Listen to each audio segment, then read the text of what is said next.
This episode is brought to you by Circle, the issuer of USDC, which hopefully, as you all know, is the preferred stablecoin of digital natives and crypto natives with over 1.5 million holders globally. You'll hear more about USDC later in the show. So one of the really interesting things is we believe culture is kind of this emergent property, but it's not. Culture is created. Culture is created by people who create the content. It's created by people who monetize the content. It's created by people who own the algorithms that enable you to discover content. Like, this idea that culture is somehow an emergent property is bullshit in many ways. There are emergent cultural movements from time to time, but the process of creating culture is a process that's very well studied. It's very influenced by psychology. All right, everyone. Welcome back to another episode of Empire. When Kane came on the show, he called himself the benevolent dictator. Meltem today seems to be calling himself Degen Princess. Meltem, is that what we're calling you today? I used this on Riverside a while ago, and I guess it stayed. It sticks. It sticks. Yeah. It's a good. It's a Degen Princess. That's a good bear market name. Also Meltem, a good bull market name. It is a good bull market name. It works in all markets. We're versatile. Yeah, no, we're versatile here. Yes, a lot of utility to that name. Max right. Utility. Exactly. There are two big things I want to talk about today, and then I have a feeling, knowing you, that this conversation will go in a bunch of different directions.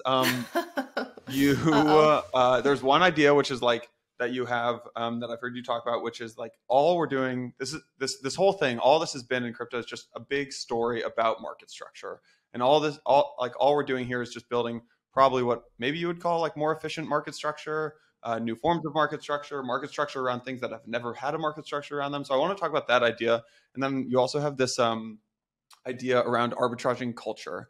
And you, more than maybe other people that I know, have been probably ahead of the curve when it comes to arbitraging culture. So those are the two big things I want to talk about. You had this great piece on NFT microstructure that we'll put in the show notes that I would recommend people read. But maybe, Meltem, if you could start out just like, what do you mean by this has always been a story about market structure? What do you mean by that? Yeah. So I think when people first get into the crypto space, crypto has its own syntax, its own language, and we love inventing new words and phrases and terms. But at its core, what I think has always been so fascinating about taking assets and putting them on a global, permissionless, credibly neutral settlement medium is basically the way that markets normally are constructed, right? Is you have people who want to buy and you have people who want to sell. These people need to find one another, figure out the price at which the trade will clear, the size in which the trade will clear, the trade happens. And then there's this whole workflow that happens once you match that allows the trade to actually get executed, the trade to get cleared, meaning both parties agree on settlement. Then the trade actually settles, which means assets swap hands. And then there's post-trade reconciliation. After the trade, you account for it, you do all your little paperwork, everyone's happy, trade is done. What's really interesting, and that's the world I operated in for my 7 years, my career before crypto. And then when I came over into crypto, what was really cool, and at that time it was only Bitcoin, what was really cool about Bitcoin is you didn't have to construct any of those layers. Once you matched with someone, right, you could do everything on chain. And so one of the really cool things, if you think about market structure, is for the first time, we have all of these really interesting protocols with different features, different attributes that allow us to effectively create really efficient, automated markets using this underlying substrate. And so the crypto story, in my view, is and has always been a market structure story. I think the challenge is a lot of people who are in crypto don't come from a markets background. So the way they understand it, the way they articulate it, it's like engineers discovering like markets and finance for the first time. It's not a criticism, but it's just, if you're like an electrical engineer in comp sci, you're typically not, trading markets. And if you're trading markets, you're typically not doing comp sci. There's a rare crossover of people who do that. And those people, believe it or not, are the people who got into Bitcoin in 2012, 2013 and have been incredibly successful because they understood that market story. But I think one of the things I'm really passionate about is teaching people, helping people understand what market structure is, and helping them understand what the implications of more efficient, more global, uniform market structure looks like, because the opportunity is absolutely massive. And everything has a market. The other cool thing is we can give things that have implicit value, explicit value now, which is where the cultural capital component comes in. But we're constantly pricing things all day, right? Like your audience is deciding whether or not they want to listen to this podcast. There's an implicit utility function calculation they're doing, right? Like everything has value to us. The activities that we even spend time on, our attention, the things we care about, the things we spend money on, they all have value. We now have this really cool capability to try to articulate that value in new ways and then apply this market structure to it. So again, it all goes back to market structure, which I realize people are going to get very tired of hearing me say the words market structure. I apologize in advance. But it is really, it's a market story. Yeah, it's an interesting point you bring up, Meltem. I'm curious to get your thoughts on the common criticism we hear is this is all speculation and, why should NFTs be worth X and why should tokens be worth Y? I'm curious, like, especially now in the bear market where things have come down a lot, we keep hearing this criticism over and over. What would you say to those folks that are very skeptical of just calling crypto just a pure speculative asset class, has no value, has no worth, and tying that in with market structure? Okay, I think this gets into a slightly different part of how markets work. A lot of people, when I talk to them about crypto or what I do or what I'm excited about, they'll say, Meltem, that's great, but I live in the real world. I work with real assets and real companies. So there is, I think, Santi, to your point, this interesting perception or this interesting bias. Like a lot of people who got into investing read Benjamin Graham's The Value Investor, right? I grew up in the world of corporate finance. So the way you evaluate a company is on the basis of balance sheet, cash flow, and income statement, right? Those are kind of your three holy grail documents in corporate finance. And so there is, I think, this really interesting, again, question about utility, particularly for people who operate in the world of commodities or equities or bonds or fixed income. They operate in this world where things have a very concrete defined function. They understand the utility. And I think the challenge for them is, again, if we think about the field of corporate finance, if we think about the field of just economics and investing more broadly, that is a science, that is a discipline that has matured over the last 150, 200 years, arguably even before that, right? We think about Coase's theory of the firm. We think about all of these innovations and these fundamental truths that we now take for granted when it comes to the world of stock companies and understanding companies that generate cash flow. Bitcoin's 13 years old. Almost 13 years old.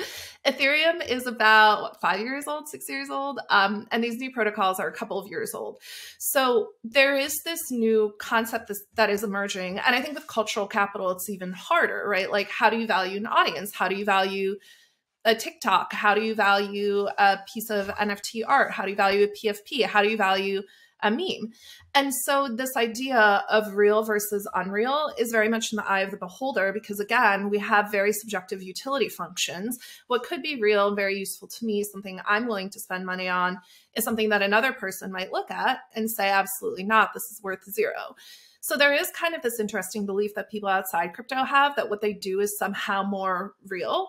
But I think, again, this is like a very subjective cognitive bias. And one of the most important things that we need to do as an industry is help dispel some of these notions that somehow markets are more or less relevant or more or less credible just because the assets they trade in or the assets they deal with are well understood or not well understood.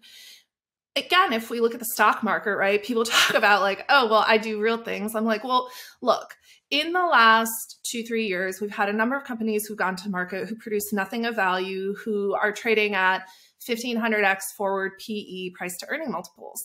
And you're going to sit here and tell me that Bitcoin's not real. I have news for you, my friend. I have news for you, my friend. Like, the legitimacy and credibility of something is not bounded by your capacity to understand it. And again, a market gets created, Santi, when there are people who want to buy and people who want to sell. And so there are people who want to buy and people who want to sell. It could be something as dumb as, I don't know, what's the latest meme coin? Well, Jesus, didn't someone launch a horse coin? I mean, we're talking. I was going to say probably. Yeah. So again, are those markets real? Well, they're very much real in the sense that there are buyers and there are sellers. There's a price at which those trades are clearing, and there's real money moving around. So again, I think we have to move away from this very dated idea that markets are defined by traditional assets that we can value using formulas and standard formats. There are aspects of this that are going to take time to develop, but at the end of the day, like, real and unreal is highly subjective. At the end of the day, back to markets, if there's a market for it, it's an asset. It might not be an asset you understand, it might not be an asset you value, but if there is a market for it, if people are buying and selling it, if there is volume, if trades are clearing, that is a market. And people who are early to emerging markets or new asset classes can extract a lot of value from those markets. And so I think a lot of people who dismiss crypto, who dismiss NFTs, who dismiss meme coins are missing the broader narrative. Now, does it create value for society? Also highly subjective, right? But these are, again, very difficult questions because they deal with people's individual utility functions as opposed to a societal utility function, right? Which even that is difficult to define if we look at the state of the world today and how different countries are prioritizing how they allocate or have historically allocated resources and the impact that has had on the global economy and on inflation. Can we actually talk about that for the speculative impact on society? Because I think when equities investors kind of shit on Bitcoin or ETH or something like that, it's quite comical because when you look at a lot of, I mean, stocks used to be a function of the ability to vote and influence the company and cash flow, right? Like in the sense that you would get dividends from the company. If you buy Facebook stock, that is a purely speculative play. You have basically no voting rights and you have you get no dividends. Right, but also Facebook stock, it doesn't trade purely on fundamentals, right? There is no set formula that says, okay, Facebook is going to trade at a 15x. No, I agree with you. It's purely speculative in my mind. It's we call it like animal spirits, right? That's the classical articulation of it, like animal spirits. But it is, all markets are speculative by their very nature. I completely agree. So there used to be these baked out markets around commodities and companies with equities, right? And I guess you would argue fixed income as well. Then you got these things with derivatives, where you have these, which created a massive market on top of those. We haven't been able to bet on culture though, in the way that people have been able to bet on equities and commodities and fixed income and things like that. Why is that exciting to you to be able to arbitrage? Because the market is just making money in the market is just some sort of arbitrage usually. So, or betting on something going up or betting on something going down. So why is that exciting to you? And what does that unlock? Yeah, so I do think we have ways that we historically have arbitraged culture, right, or invested in culture. So to use the perfect example, Facebook, when Facebook acquired Instagram, right, and Instagram became part of that platform, and Instagram started to grow as the primary platform for influencers, right, who I liken to modern day shamans. Those influencers, a good way to bet on their reach was potentially to buy Meta stock, right? Another way, there's actually an influencer in Italy, the blonde salad, Chiara Frani, who took herself public. She created a company, she took it public. She's one of the first influencers who has publicly traded stock. You do this also when you buy collectibles, right? A lot of billionaires, one of the assets they love to own is a sports franchise. Why? Because there's a limited number of sports franchises in the world, and they've gone up consistently in value year after year after year. So these markets for culture have existed for a very long time. And if you own pieces of culture, culture does create cash flows, which is one of the things people don't understand.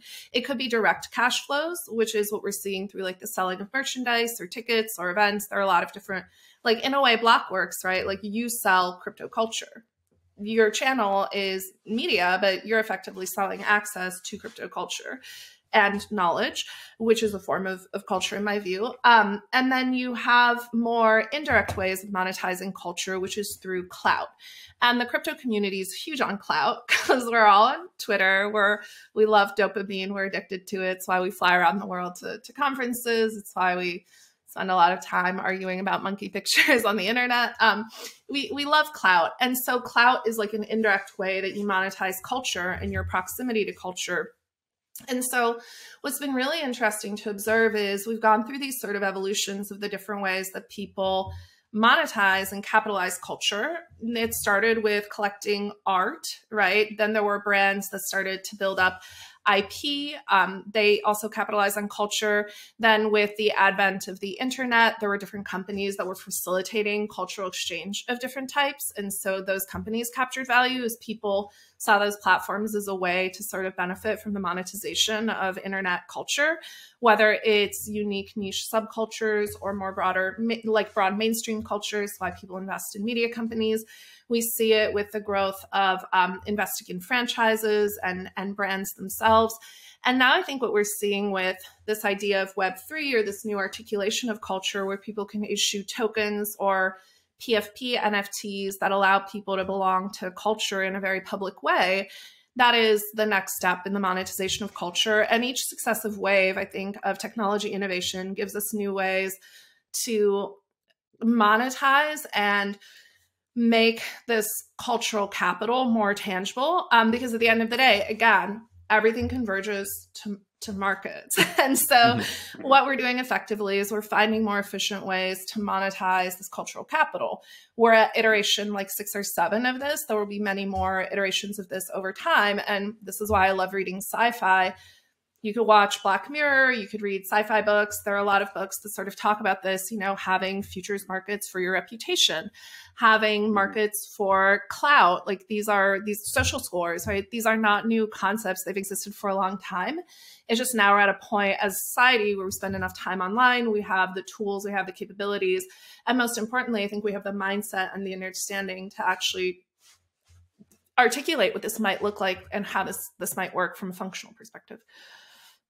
Which is kind of scary, but also exciting. It depends on where you sit. Like, totally. I guess what you're saying is like, there's like a lot of companies, going back to your example of like, look, I mean, intangibles show up in the balance sheet in a very meaningful way for a lot of companies. Like Apple has like billions of dollars of intangibles. When you acquire a company, Nike sponsors a bunch of athletes, they show up as intangibles. Now, and then they trickle through the income statement because, you know, they're sponsoring LeBron James or Air Jordans have created this billions of dollars. So I guess what you're saying is you're now able to crystallize and perhaps have better price discovery on that intangible because all of a sudden you're connecting culture to these like untethered capital markets that we call crypto, where anyone can bid on. If you, Meltem, were to decide to do the Djinn Princess, you know, 10,000 PFP drops, not suggesting that you do, but if you were to do it, then you can have perhaps, is what you're saying is you can have a price on your brand today and in real time, and people can then speculate on that, on what you're doing now and in the future. And 100%. Yeah. And it's sort of like ISAs, or income sharing agreements, which were talked about a lot in crypto maybe 2 or 3 years ago. And there are companies like Fairmint and others that are attempting to bring the ISA model into startups for founders and early employees. But I do think, again, if you're able to spot cultural movements early, and if there's a way for you to invest in them and own a piece of that cultural movement, which you can do now with crypto, right? I would argue meme coins are just cultural capital, but in the most sort of degenerate format. Again, what it opens up is the ability to create new markets for this cultural capital. And at the end of the day, like, this is all a very large markets story, because all of a sudden you're dramatically lowering transaction costs, you're enabling more efficient price discovery, and you're enabling the formation of a very efficient capital market without the need to go out, get your contract listed at different brokerages, get traded on a bunch of different venues. There's one venue. There's one market. There's a massive pool of liquidity, and it's really easy to access. All you need is a wallet, an internet connection, and the ability to open up a DEX, and you have a market. That's incredibly powerful. We've never been able to spin up markets so efficiently before, right? Historically, it's been you have to create a physical market, or you have to work with existing market venues, or you have to create an entirely new market. If we look, for example, at collectibles, right? You have to go to StockX or, you know, one of these marketplaces to trade in these assets. But what if instead of going to StockX and actually physically trading in like the new Nike Dunks, I could buy a speculative market on the Nike Dunks. That's what I used to do on Polymarket, right? You could bet on prices for hot new sneaker drops. So I think it was like the Nike Air Force Mochas that came out like maybe 2 years ago. I bet on what the secondary market price would be. And so I was able to trade a derivative of a culture market completely in crypto and without any sort of tethering to the physical underlying. And so again, this is really a market structure and market efficiency story. And it sounds so boring and so unsexy. Like, it's really, really exciting. I get really hyped up about markets. And if people ever want to get really excited about markets, there's a great book, I think it's called Confessions of a Ticker Tape Operator, that goes through like the early formation of the stock market and what it was like when people were still trading like physically on a floor, which when I started trading, I was trading over the phone. We were still doing voice brokering. It was super fucking exciting. You'd sit there. I had 2 handsets, right? Talking into one. I had my BlackBerry. You know, it was exciting. It was electric. You felt alive. You had to do deals on face to face over the phone. You'd be screaming at people. It was really fun. So yeah, highly recommend that book. I promise it will get you really excited about markets. Or like if you're a nerd and you like watching Wall Street and sort of these old school 1980s, 1990s finance movies, like, it's cool. It's really cool. It's really fun. Yeah. I want to get your take on utility, because it's something that is either it's the projects that emphasize or need, or they feel that they should always promise a lot of utility. Do we need to have utility? Because clearly when you're betting, I mean, betting has been around for centuries. People like to do it. It's fun. People go to casinos, they do derivatives, whatever. But I'm curious to get your thoughts on that, because it's a common criticism of NFTs, of crypto. It's like, what's actually, and you mentioned this earlier, what's the value that's being created here? Yeah. No, I think utility is one of these words. Utility and community are 2 of my least favorite words, because they get thrown around haphazardly and they mean objectively nothing.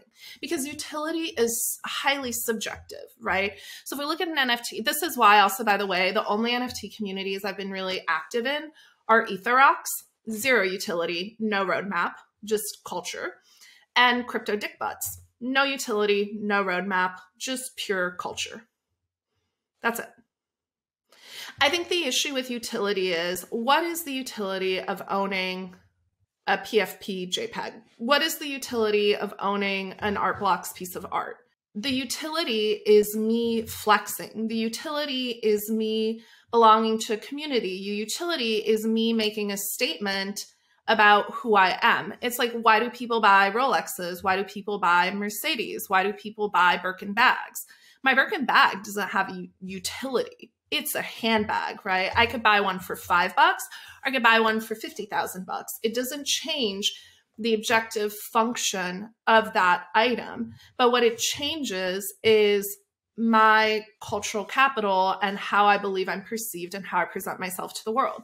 So I think a lot of these projects that are getting caught up in utility, like building metaverses or allowing you to own your IP, like, there's a great debate the other day. Say I own a Bored Ape and I have the IP rights to my ape and I get my ape printed on a hoodie.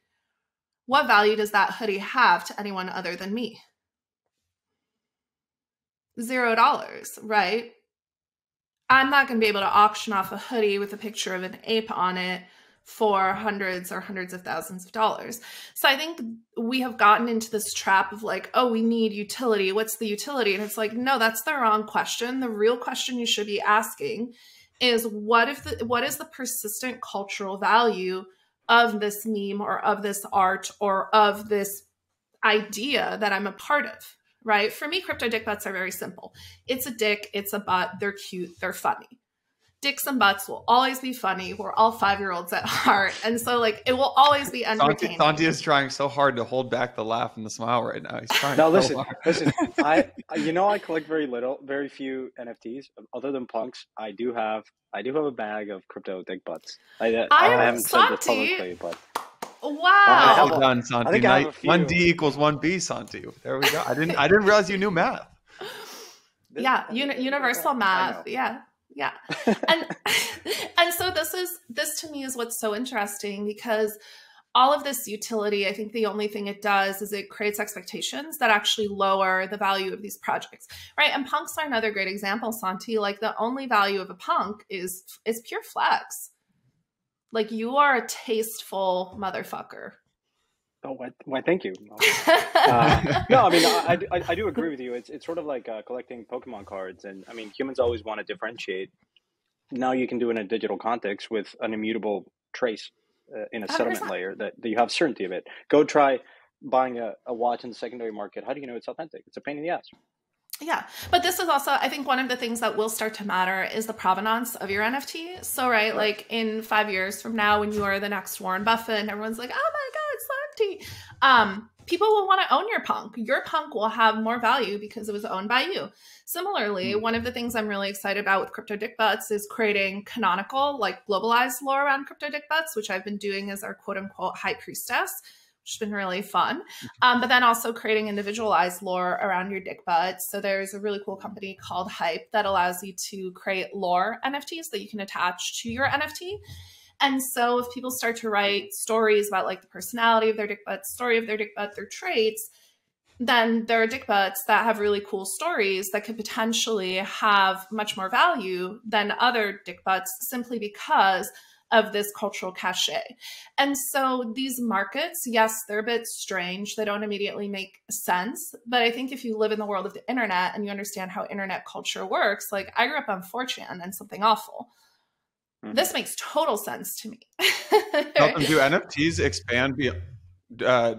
expand beyond like, I think for anyone who's in crypto in 2017, they remember the like NFTs for like all tickets, event tickets are going to be tokenized, and then NFTs got big, and everyone's like, oh, see, this is the solution. It's going to be all these event tickets are going to turn into NFTs, and like when you hear those kind of ideas, do you kind of laugh and it like reminisce on the 2017 markets? Are you like, oh yeah, that is the future, or are NFTs just deeply efficient markets, or hopefully soon to be deeply efficient markets around culture?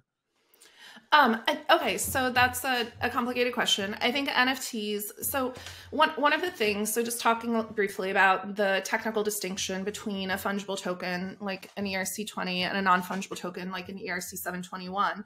I think one of the challenges with NFTs and a lot of illiquid asset classes that are non-uniform, right, like collectibles, like art, like wine, like real estate, is the moneyness function. So an ERC20 token, because these assets are fungible, interchangeable for one another, they take on this property of moneyness, meaning they can be used as a store of value, although arguably no cryptocurrency has achieved store of value quite yet. But primarily they can be used as a means of exchange. The challenge with ERC721s is because they're non-uniform, they don't have the same property of moneyness. They can't be used as a medium of exchange or unit of account because NFTs have a wide price range. Real estate has a wide price range. So that's really the fundamental distinction, is this property of moneyness. So the challenge comes in, for me, I think, when you look at the nature of how you like value this moneyness or just do price discovery generally.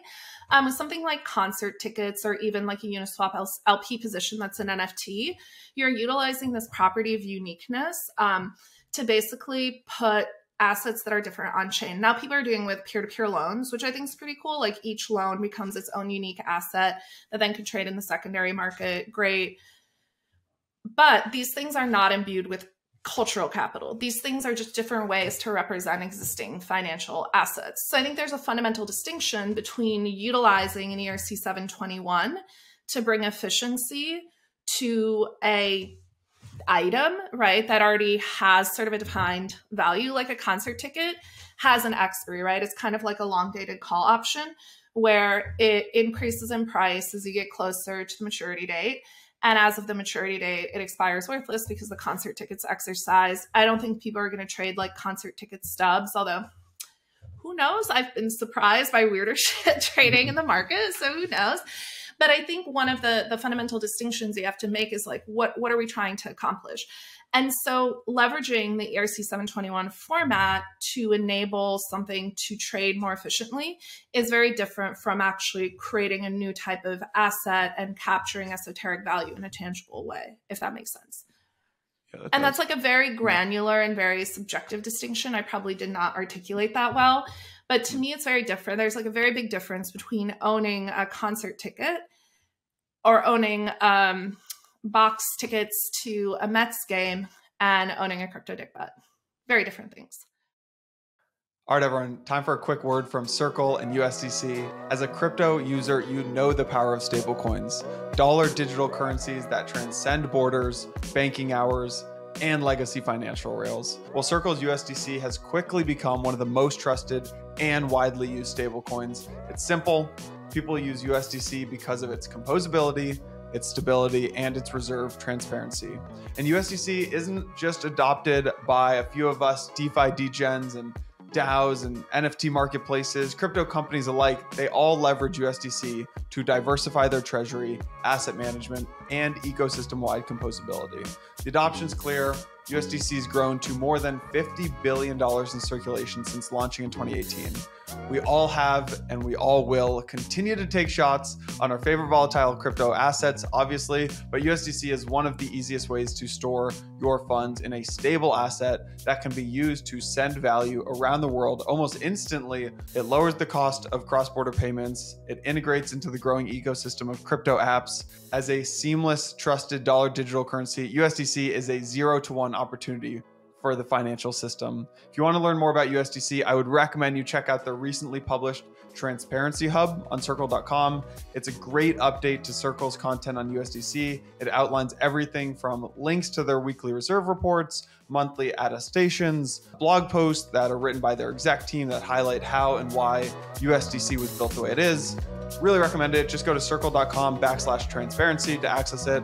Now, let's get back to the show.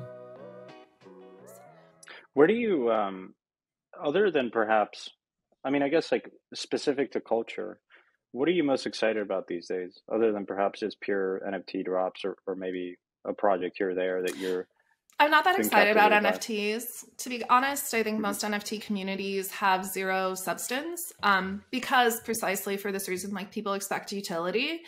And I think one of the challenges for NFT communities and NFT projects that raise a lot of money, it's like, okay, you did your initial sale, you made a bunch of money. You sell a derivative, you make more money. You sell merch, you make more money.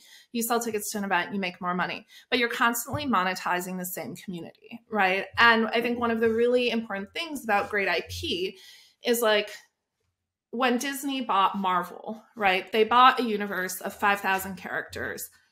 And I would argue that Stan Lee, who created Stan Lee created Marvel, right? Yeah, I think so. Yeah. Yeah, he created the Marvel universe. Yeah, he's the original Stanley, mastermind behind that. I only like DC is the lesser metaverse in my view. Like this is a metaverse, it's an alternate universe.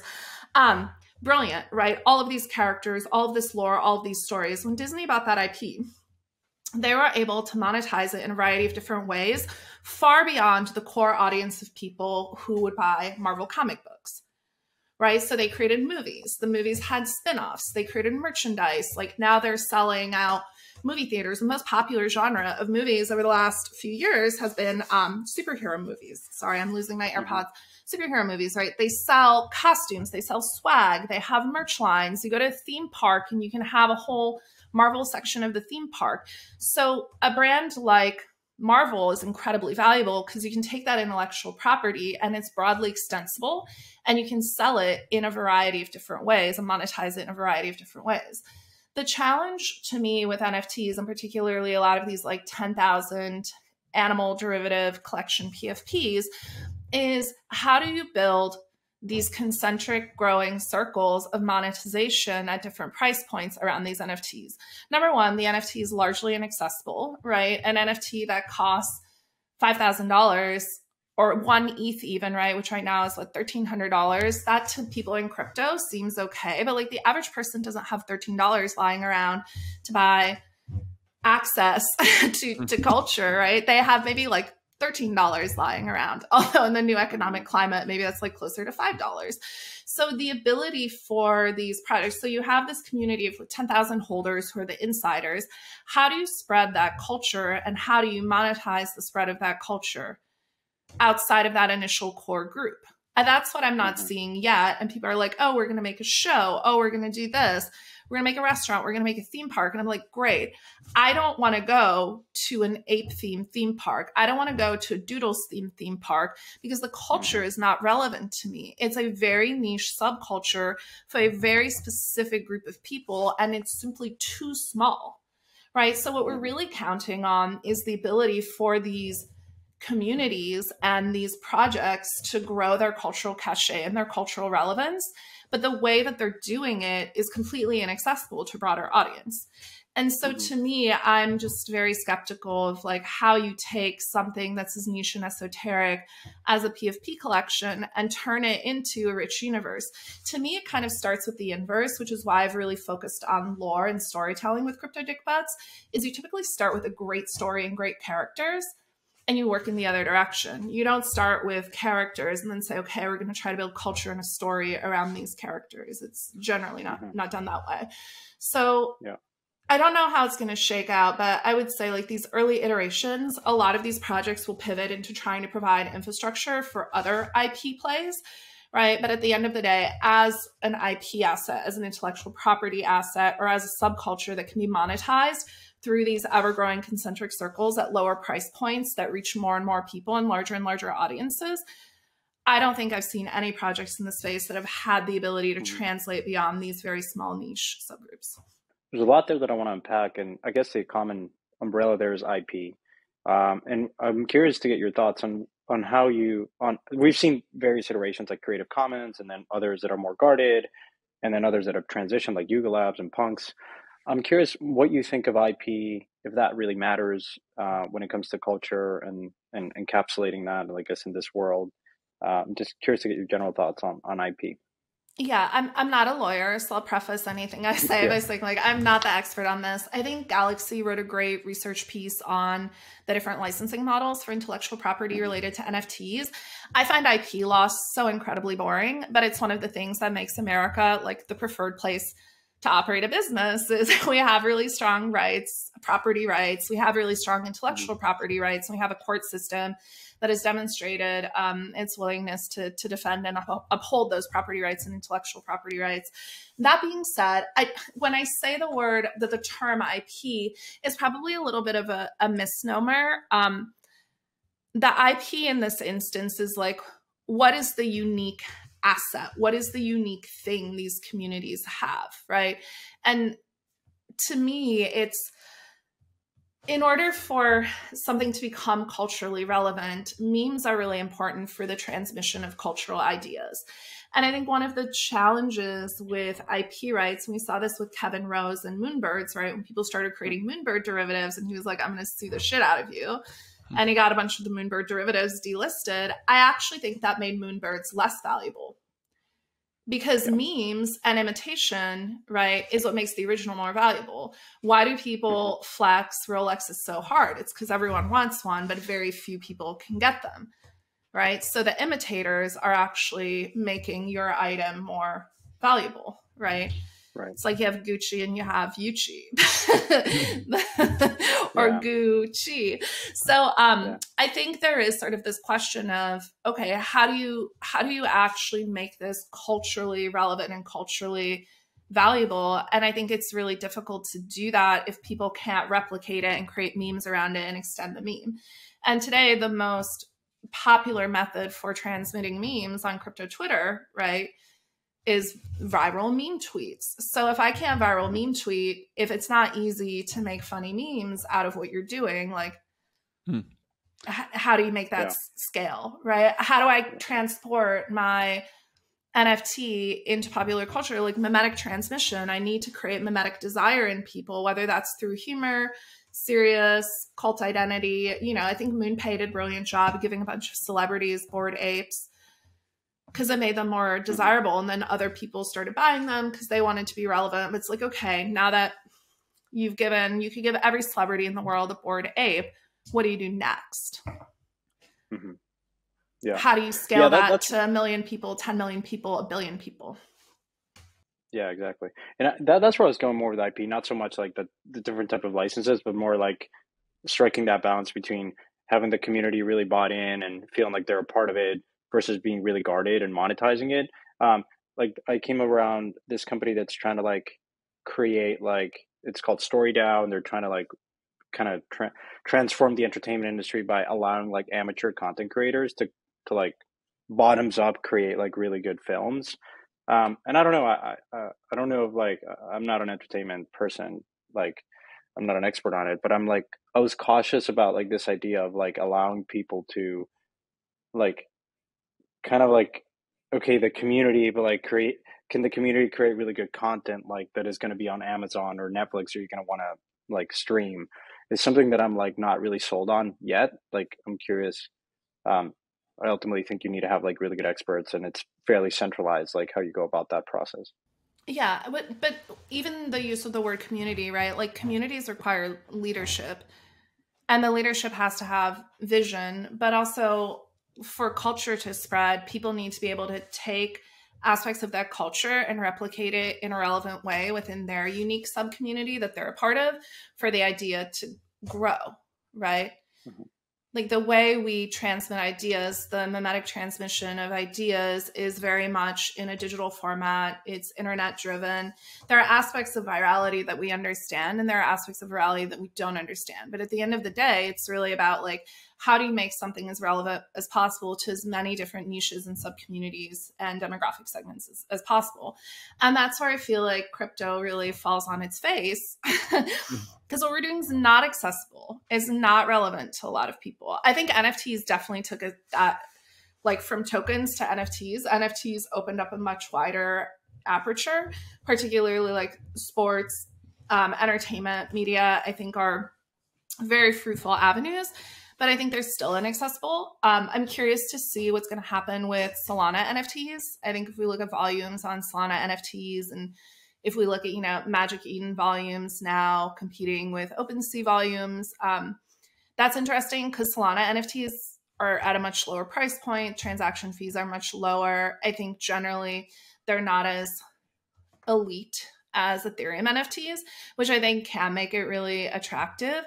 And again, what it goes back to. I have an idea on. So I think I think there's a world. I was talking to a 19-year-old like big TikTok influencer, and he goes ETH NFTs are boomer NFTs. He goes Solana. He's like, why would anyone? He's like, we don't want those ETH boomer NFTs. We want Solana NFTs. And if you actually look at it's really hard to get like age, like almost like Web 2 data on crypto stuff, right? Like age and like where people live and stuff. But if you look at a lot of the people trading Solana NFTs, it's the Gen Z, the TikTok crowd. It's not the maybe 30 and over like Instagram crowd. So, yeah, it's because people don't have $13,000, $30,000, $130,000 lying around to like buy these NFTs. That's what I think people in crypto don't get. Is like that's a lot of fucking money. That's a lot of money. Yeah. I have precisely like $30 left in my wallet after I pay rent and whatever other expenses I have. So I think, again, going back to market microstructure, just to nerd out for a moment, right? Market microstructure has really big implications for how things price, right? Supply and demand have really big implications for how things price. This idea of an NFT collection being exclusive is a concept that was sort of pioneered with these early drops. But like, why can't you have an NFT collection that has 1 million pieces? That doesn't mint out immediately. And they're $3 each. They're $5 each. Yeah. Are there any like different pricing models? I think like Tyler Hobbs, the guy, he's really famous because he did like finances and a few others like Artblog. He was experimenting with like pay now, mint later. Um, I think we've seen like very basic forms of like just purchasing NFTs, and like 10,000 seems to be like the number, the holy number. But to your point, it's not very accessible for mainstream adoption. Like we should be having a mindset of abundance, not scarcity, that has historically been like the center of crypto, which is scarcity drives value. I get it. But like if we're talking about like culture, well, culture spans billions, or do you agree with that? Or would you say, well, no, like crypto's just taught us that you could be very successful and monetize and create a lot of value from these microculture communities or whatever microculture cosms. And that's fine. We don't need to go to billions of people. Like not everyone affords a Birkin bag either. But Right. that's fine. But That's what makes a Birkin bag a Birkin bag. right, but then Target creates like a knockoff Kelly bag. So for 30 bucks, you can feel like you own that bag, or you can feel like you have access to that style, right? So again, what I think, I do think one of the things that crypto enables, it enables very niche sub communities to congregate and create and capitalize on cultural value, right? And a great example of that is what are the Milady makers, right? Yeah. These are like very niche. They are specific to very niche internet subculture, whether good or bad, that's a different argument, but they're an offshoot of a very specific internet subculture, and they've been able to monetize that. Where they go from here, like, I don't know, but yes, you can monetize that initial very small subculture, and yes, it could be profitable. But where the money actually is in all of this is in the market. Owning the market infrastructure, owning the interchange, owning the lending, owning the financialization, in my view, is where the opportunity lies. That's what I'm investing in. That's what I want to monetize. I buy NFTs for fun. For me, it's like a helpful way to understand and contextualize what's happening. And in crypto, you learn by doing. So like I do these things. I try to create cults around NFTs because that's how I learn about culture and communities and just the different ways that you make something a meme. But really where the value is in the underlying market infrastructure. And so that's why I wrote this blog post on market microstructure for NFTs, because I'm like, yo, everyone's so obsessed with doing these NFT drops. Everyone's so obsessed with finding the next big IP play. I'm not an IP investor. I don't know shit about intellectual property. I know very little. What I understand is markets. The most profitable businesses in the world operate in interchange. They run markets, marketplaces, and underlying market infrastructure. So what I want to own is not the NFTs, although like those are for fun. Those, you know, according to what I find valuable and I find interesting, are definitely fun and have a lot of personal value for me. But as an investor, what I want exposure to is the market microstructure that isn't just for PFP NFTs or art NFTs, but is for utility NFTs, game NFTs, whatever we want to represent as an NFT. I want to own the underlying market structure. I want to own the price discovery mechanisms. I want to own the venues where these things trade. I want to own the order books. I want to own the margining. I want to own the clearing. I want to own the financing side. And I want to own the settlement infrastructure. I want to own the post-trade reconciliation systems that people are using to integrate the accounting into their books. That is a business that I will invest in 100 times a day, all day. That is what consistently makes money. Bull, bear, doesn't matter. The asset doesn't matter. It doesn't fucking matter what you trade. The marketplace makes money on interchange. When orders match and orders clear, we are making money. And so I think, again, when you frame it from the lens of a venture investor, I just get very confused by venture investors who are buying specific game IP or specific NFT IP. And maybe I'm dumb. It's very possible. Or maybe I just don't get it, which happens all the time. There are a lot of things I don't understand and probably will never understand. But what I understand and what I think always makes money, you look at human history, the marketplace. And so that's why I think like more entrepreneurs need to focus on market microstructure and building market structure. And I do think a lot of these NFT projects that raise tens, hundreds of millions of dollars will very quickly figure out like, the infrastructure we're building to support our quote unquote community and provide them with quote unquote utility, that's actually where the opportunity is to create persistent cash flow. I was going to say, where do you see the most amount of opportunities? Obviously, you have things like OpenSea. It seems to me like those fees are trending towards zero, as you've seen in Binance and other exchanges.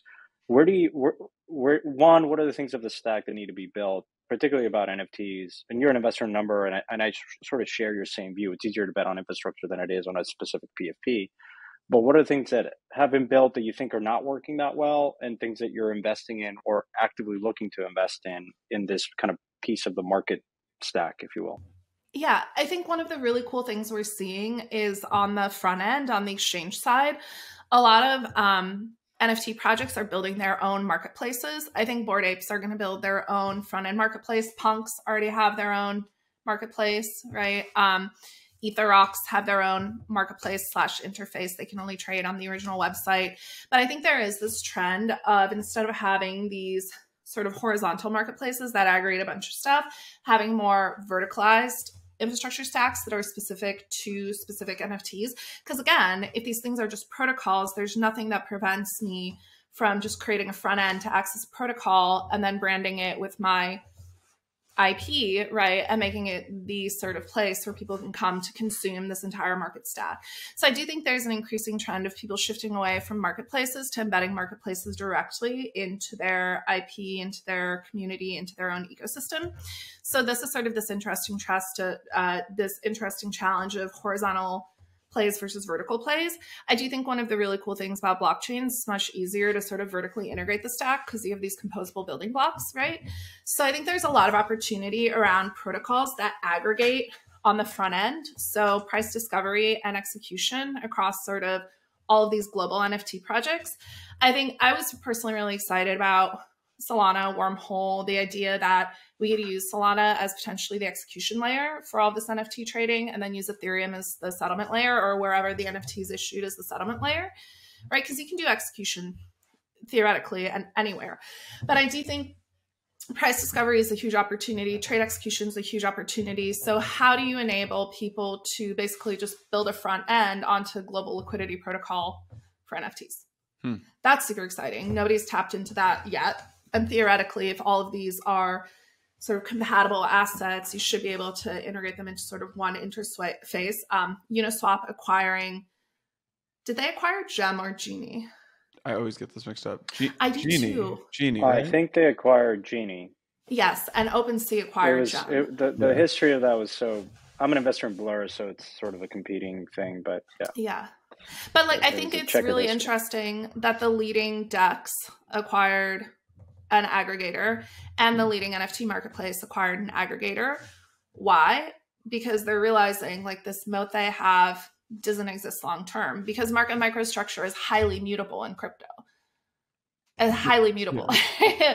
DEXs have proven that. I have zero loyalty to Uniswap or 1inch or any sort of DEX aggregator. It's where can I get the best price execution? Best price, and where is the most liquidity, right? It's if the best liquidity is on 1inch, I'm going to go to 1inch. If the best liquidity is on Uniswap, I'm going to go to Uniswap.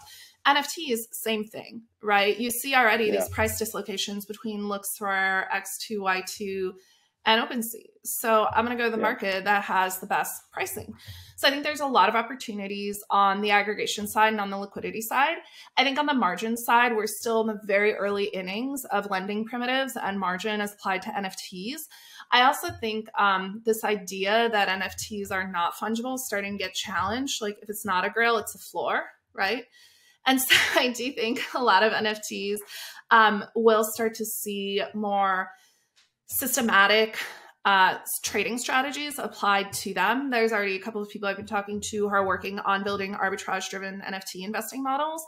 So effectively, these are statistical arbitrage models, which, by the way, that is how commodities became a huge market. That's how equities became huge markets, is through these active strategies that rely on these systemic price dislocations, right? And so that can bring a lot of liquidity into NFTs. But in order for that to be possible, you need better capital efficiency.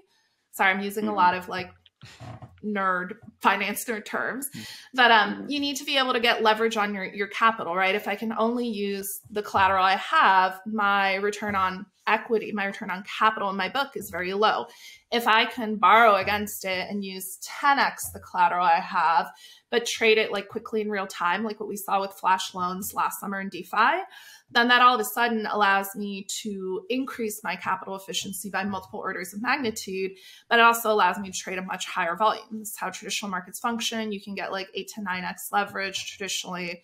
Crypto, not so easy yet, although Three Arrows somehow mastered it by lying and double pledging collateral, but you know, potato.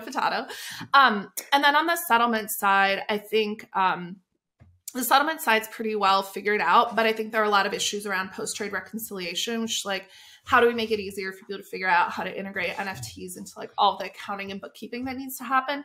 Not sexy, super important, especially for people who want to trade NFTs at scale and in size. Like that step often is the most painful, and it will preclude people from participating in these markets because your internal accounting teams can be like, yo, fuck you, we're not doing this. It's too painful. Yeah, word for word, yo, fuck you. No, literally, even like investing in venture, right? CoinShares, publicly listed company, trying to capture venture investments and on the balance sheet of publicly listed company is really painful. Imagine trying to capture NFTs. You have to do mark-to-market pricing every quarter. It has to go through audit, right? And then you have to do like a Black-Scholes options pricing model to try to figure out an objective market value that takes into account a whole bunch of different factors. You can't just like type in the NFT, go to like I don't know, what's the leading NFT pricing tool? Oh, if you have like Upshot, you have a few others that are trying to do this. I've met like 6 or 7 different teams. Aren't you an investor in Upshot? Yeah, but we built a bot internally, right? It's basically just a machine learning algorithm where you incorporate a bunch of different data points. It took our quant team 3 weeks to build it. You can tweet at our bot. I think it's called at CoinShares NFT AI. You can tweet at it. It'll give you a price for your NFT. What I'm hearing from you is you need like basically okay, so if you go back to 20, you need the whole market structure stack, and it needs to all fit together. Well, it feels like we just built that for the ERC20. It's like the last 5 years is like, you know, everyone's trying to build derivatives, options markets. Used to just be able to buy Bitcoin on Coinbase. Then you could buy and sell Bitcoin on Coinbase. Then you could buy and sell Bitcoin and ETH on Coinbase. Then 2017, you get all the exchanges. Then you start getting like the lend and borrow platforms. You start getting like the Genesises of the world, the BlockFis of the world. You get the Deribits. Then you start getting derivatives folks. Today, all you have is like to trade NFTs is OpenSea. So it feels like you have Magic Eden. Okay, like you have a couple of. You basically have what are the equivalent to spot exchanges from 2017. Yep, 100%. That's maybe a better way to say it. But what it sounds like what you're saying is the NFT trading market is going to get institutionalized as we get better price discovery, RFQ at scale, trade execution. Like SudoSwap was working on this, which was really cool, like margin and clearing. SudoSwap has like some structural issues because on the pricing side, like the way prices update on SudoSwap is problematic for like the way that prices tend to move in NFT markets. But again, like this entire market infrastructure that we've created, and I think the examples we use, by the way, are around centralized financial infrastructure, right? Like fully custodial centralized trading platforms. I think even on the DeFi side, like we don't even have a peer-to-peer lending order book yet. Yeah. Lending in DeFi is done through lending pools, which in 5 years I think will be a relic of the past because it's completely nonsensical. Let me ask the real middle of the bell curve question then, which is, okay, first 45 minutes of this conversation, all about culture. NFTs are betting on culture. And okay, we're building these, like, I'd call them like NFT pro markets or like institutional NFT markets. Funds will finally be able to come in size. You're not just like sweeping a floor on Genie anymore. Yeah, we're building vertically integrated NFT markets that enable professional traders to participate. Okay, so professional traders come into this market for the first time. Does that kill the culture side of things? And again, I'm sure that's a real middle of the bell curve question there. But... No. Okay. Here's this is the crazy part. Okay. This is very left of the bell curve, I think. Or maybe right of the bell curve, or maybe. But it ain't in the middle. No, we try to not do mid. Good. Nothing is ever in the mid. middle when it comes with degen princes. No, we don't do middle. I only do extremely left of the bell curve, or very far right. Hopefully, we try not to do middling. Middling. Whenever you find yourself in the middle, you always go left. That's always the move. Yeah, turn left, sharp turn left. I try not to middle. I have found middling greatly reduces my joy in life, and it's also not profitable. Good call. Oops. Okay, here's what's really cool. So one of the really interesting things is we believe culture is kind of this emergent property, but it's not. Culture is created. Culture is created by people who create the content. It's created by people who monetize the content. It's created by people who own the algorithms that enable you to discover content. Like, this idea that culture is somehow an emergent property is bullshit in many ways. There are emergent cultural movements from time to time, but the process of creating culture is a process that's very well studied. It's very influenced by psychology. There's a great book called It's called Alchemy, I think, and it's about like how to market products basically in a culture-driven way. Like, culture creation is a science. Also, by the way, financial firms do this. Like, what makes a stock hot versus not hot? Where there's whole cottage industry that's now become a very professionalized industry of professional stock pickers, financial media, FinTwit, Finfluencers. Now there's these communities that have done that at scale. Like Wall Street Bets was sort of one cultural articulation of that. But there is a whole industry in every sort of vertical you look at, right? Whether it's equities, whether it's art, whether it's NFTs, whether it's tokens, there is a whole industry that exists around culture creation, right? And creation of trends and the manufacturing of that. So what's really cool here is we can actually start to use markets and financial capital to influence cultural capital and vice versa, right? The two are like intrinsically linked and related. It's just we're making that linkage much more explicit now. But that has always been the case. It's just that we don't talk about it. But that's how culture gets created. That's how influence is created. The reason you want to own a Rolex is because you're bombarded by both direct and indirect messaging and advertising that you should own one if you are a person of culture, right? The reason you want to own a crypto dick butt, and the reason both of you own crypto dick butts, is because you have been led to believe, both through the financial capital created by crypto dick butts, as well as the really incredible culture created by crypto dick butts, that 1D equals 1B is a universal mathematical truth. And, you know, not owning a dick butt would basically make you middle of the bell curve. Even Stephen Hawking would definitely have a dick butt based on this 100%. common principle. 100%. Last question for me, because we are, it seems like, in a bear market. Well, we definitely are in a bear market in crypto. You talk about, like, in your last comment around dick butts, there is a phenomenon where if you make money on it, then you become more vested, and then, you know, it's great. You know, it does add to this culture element, I think. And when things collapse and, you know, it's not fun to see the asset, now you have like a real-time price ticker on culture. And I'm not sure that's a good thing. I'm sort of like ambivalent. I'm just neutral on this point.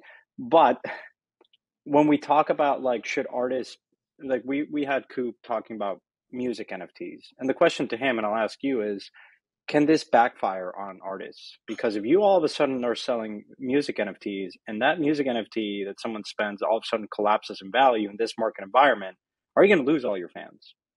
And should we be putting a price on culture, a real-time price of degens on culture? Whereas sometimes it's better to think that, like, you're Picasso, that you didn't think of anything, all of a sudden accrued a lot of value, but you didn't realize that until 100 years later.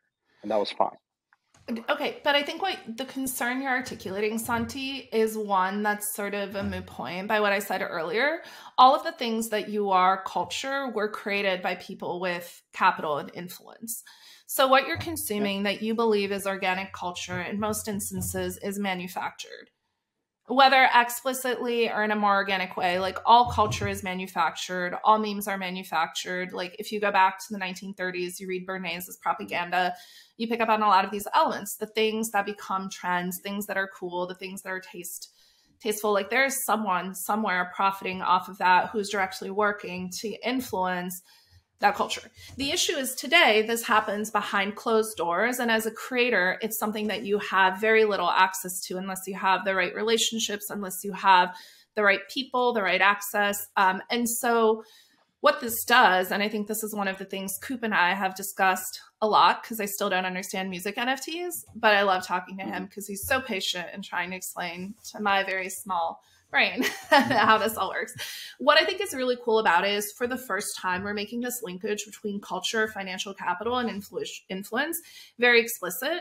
And we're enabling people of all types to utilize these tools to create and influence culture. So what we're doing is instead of having, 10 culture creators, the internet, enabled us to go from having 5 culture creators, Disney, Pixar, whatever, name your favorite cultural brand creators, to having now hundreds, if not thousands, if not tens and hundreds of thousands of influencers who can create and influence culture, right? And so you have a much broader set of opportunities, and you have much more ability for creators to directly influence culture because they now have this channel to speak directly to their audience. The next step is we are going to give the creation tools and distribution mechanisms and the market tools, by the way, directly to culture creators. And so each successive step opens up the aperture to allow more people to participate more directly and more explicitly in the creation, distribution, monetization, and financialization of culture. I mean, there's still, but Santi, the issue is like, yes, there is always going to be ways that you can exploit that. But the question is better to have 1,000 musicians who have a lot of money and then millions who have nothing versus 1 million artists who all make a living wage and can create their art, but maybe fewer superstars. Yeah.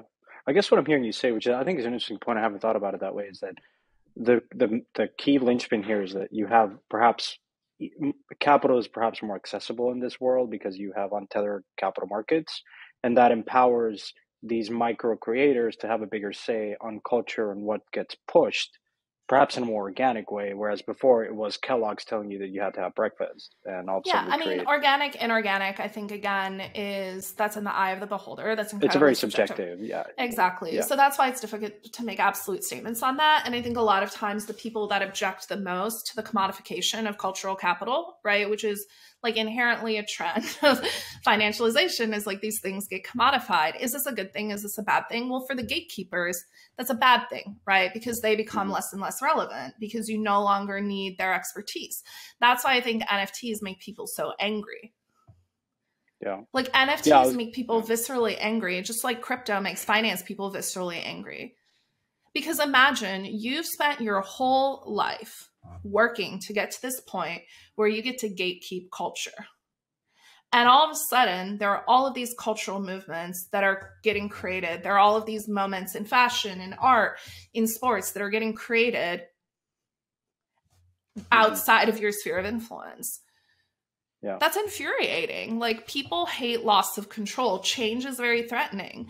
And so, again, I think that's part of the exciting thing here is like, okay, we're going to have new local points of control, but we can also enable all these like really niche subculture things that haven't scaled well before to actually scale and find bigger audiences potentially, or at least be able to create more value or sponsor more creative capital to exist.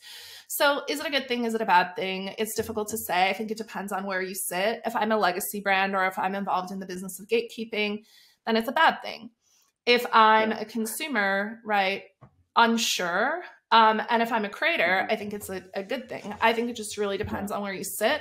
Again, this is why I go back to markets. I'm just a girl who wants to trade cultural capital in size.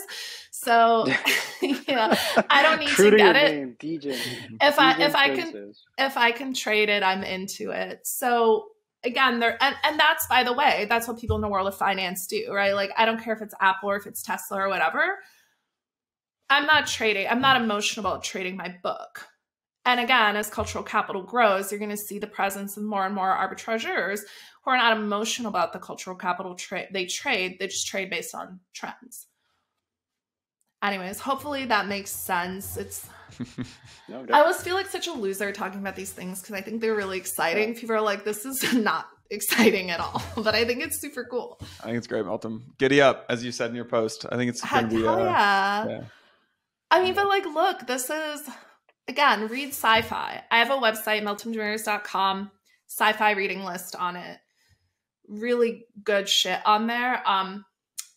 Sci-fi is like such a great, I don't read nonfiction anymore because honestly, most nonfiction books are just like blog posts with 300 pages added to sell books. Like just make it a blog post.